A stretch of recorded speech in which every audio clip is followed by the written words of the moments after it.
Вітаю всіх на моєму каналі. Зараз кожен із нас готується до Різдвяних свят, але, на жаль, не у всіх є світло. Тому я сьогодні ділюся з вами рецептом хрустких трубочок, які можна приготувати без світла та без вафельниці. Сьогодні я використовувала міксер, але все можна перемішати звичайним вінчиком.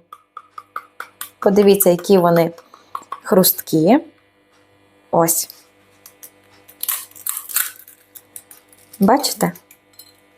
Дуже хороші і смачні трубочки, тому я рекомендую вам скористатися цим рецептом. Якщо він для вас буде корисний, обов'язково напишіть свої враження в коментарях під відео. Отож, розпочинаємо. У миску вбиваємо 3 яйця, вони в мене з холодильника, додаємо дрібку солі та цукор. Збиваємо 2-3 хвилинки.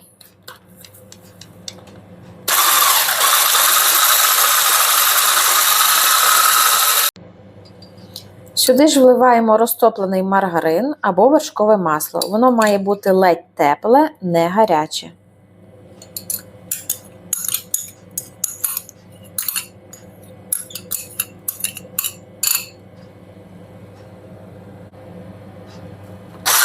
Перемішуємо. Сюди ж вливаємо холодне молоко. Знову ж таки перемішуємо. Кукурудзяний крохмаль, його можна замінити картопляним, і борошно просіюємо через сито.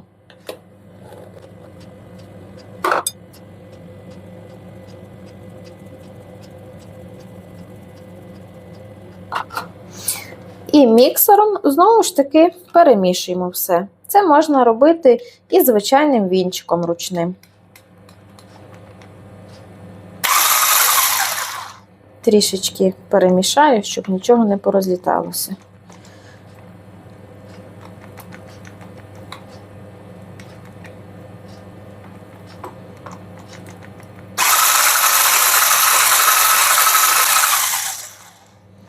Ось таке в нас має вийти тісто. Воно густіше, ніж на млинці, ну і трішечки рідше, ніж на трубочки. Все одразу випікаємо, нічого не чекаємо. Кожного разу, коли ви будете смажити трубочку, тісто перемішуйте.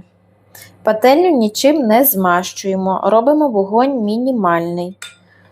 Тісто можна наливати ложкою або з черпачком, як вам зручніше. Мені це краще робити ложкою, адже так я можу швидше зробити тісто тонесеньким. Обов'язково воно має бути тоненьким. Інакше у вас буде не хрумка трубочка, а млинець м'якенький. Діаметр робите відповідно такий, який хочете, щоб була ваша трубочка. Смажимо 1,5-2 хвилинки з однієї сторони. Перевертаємо і з іншої сторони орієнтовно 1 хвилинку.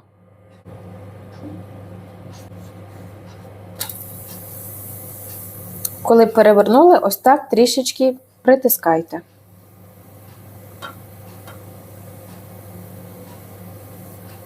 Скручувати потрібно дуже швиденько.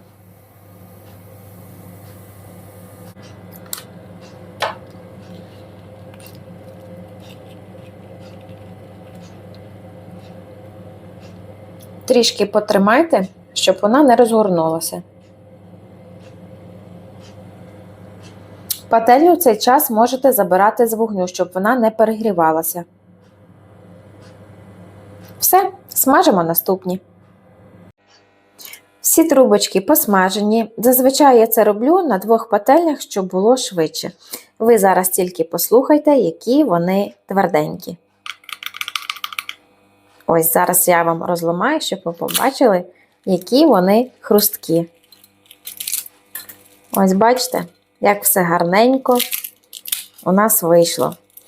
Важливо, щоб було тоненьке тісто. Якщо перший, другий млинчик у вас не вийде, не хвилюйтеся, наступні млинчики все вийдуть. Отож, якщо вам було корисне моє відео, ставте, будь ласка, вподобайки, коментуйте, підписуйтесь на мій канал. До речі, зі всього тіста в мене вийшло 27 трубочок. На одну трубочку я використовувала 2 столові ложки тіста. Дякую всім за перегляд і до нових зустрічей на моєму каналі.